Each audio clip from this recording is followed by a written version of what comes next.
Sir అధ్యక్ష శ్రీనివాస్ యాదవ్ గారు నీతులు మాకు చెప్తా ఉన్నారు అధ్యక్ష. అటువైపు కూడా అందరికి చెప్తే బాగుంటుండే అధ్యక్ష.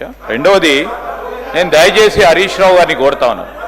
Is a senior member, he held legislative affairs ministry, also finance minister. Slogans అనేది సరికాదు అధ్యక్ష. Let him put forward his view points. We are here and honourable deputy chief minister taking the notes. వాస్తవాలకు దగ్గరగా మాట్లాడండి అధ్యక్ష. మా సభ్యులు కూడా ఉన్నారు, మొత్తం యావత్ రాష్ట్ర ప్రజానీకం కూడా వింటా ఉన్నారు. ఈరోజు వాస్తవానికి దూరంగా మాట్లాడి స్లోగన్స్ ఇచ్చే కార్యక్రమం చేస్తే డెఫినెట్లీ అధ్యక్ష ఇక్కడ కూడా ఉన్న మా కాంగ్రెస్ పార్టీ శాసనసభ్యులు ఎందుకు వింటారు అధ్యక్ష? ఎందుకు వింటారు అధ్యక్ష? ఇష్టారాజ్యంగా అడ్డగోలుగా సత్యదూరమైన మాటలు మాట్లాడితే కూర్చోమంటే ఎందుకుంటారు సార్?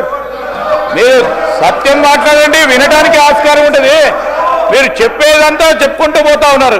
దయచేసి అధ్యక్ష ఇప్పటికే 35-40 నిమిషాలు మాట్లాడారు వారు.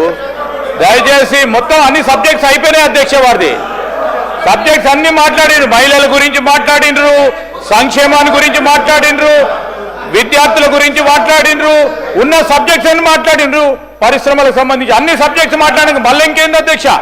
దయచేసి కంక్లూడ్ చేయమని కోరుతా ఉన్నాను అధ్యక్ష. ఏం అన్యాయం శ్రీధర్ అన్న ఇది. అధ్యక్ష శ్రీధర్ బాబు గారిని గౌరవిస్తూ వారి మాటల్ని పాజిటివ్గానే తీసుకుంటున్నాం అధ్యక్ష.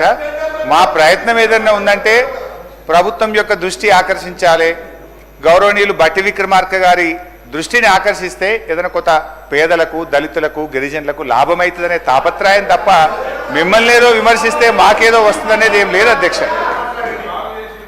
అధ్యక్ష ఇప్పుడు పోయిన బడ్జెట్లో ఎస్సీ ఎస్టీలకు ఇల్లు కట్టడానికి ₹1,00,000 ఎక్కువ ఇస్తామన్నారు. ఈ బడ్జెట్లో తీసేసిండ్రు. మా తన్లాట ఏంది? బట్టి గారి దృష్టిని ఆకర్షించడం ద్వారా ఈ రాష్ట్రంలో దళిత గిరిజనులకు ఇండ్లు కట్టుకోవడానికి 6 లక్షలు రావాలనే తన్లాట తప్ప ఇంట్లో ఏమైనా విమర్శ ఉందా అధ్యక్ష? అర్థం చేసుకోవాలి. కానీ అధ్యక్ష ఈ రాష్ట్రంలో ఇలా ఆర్థిక మాంద్యం వచ్చిందని ముఖ్యమంత్రి గారు సెలవిచ్చారు. ప్రపంచమంతా ఆర్థిక మాంద్యం ఉంది, దేశమంతా ఆర్థిక మాంద్యం ఉంది, మన రాష్ట్రంలో కూడా ఆర్థిక మాంద్యం వచ్చిందని గౌరవ ముఖ్యమంత్రి గారు ఈ మధ్య మాట్లాడుతూ ఉన్నారు అధ్యక్ష. అధ్యక్ష అయితే నేను ఇక్కడ చెప్పాల్సుకున్న పాయింట్, మంచి ఆర్థిక మంత్రి గారు వింటే ఇది సరి చేసుకుంటే మన రాష్ట్రానికి మేలు అవుతుంది అధ్యక్ష. నేను మంచి డేటాతో రీసెర్చ్ చేసి కొన్ని మంచి సలహాలు ఇవ్వాలనే ఉద్దేశంతోనే వచ్చిన అది మీరు రిసీవ్ చేసుకునే దాన్ని బట్టి ఉంటుంది అధ్యక్ష. జిఎస్టీ వృద్ధి రేటులో తగ్గుదల అధ్యక్ష. 2023-24 జిఎస్టీలో 46,500 కోట్లు మన రాష్ట్రానికి వస్తే వీళ్ళు బడ్జెట్లో 58,594 కోట్లు ప్రతిపాదించారు.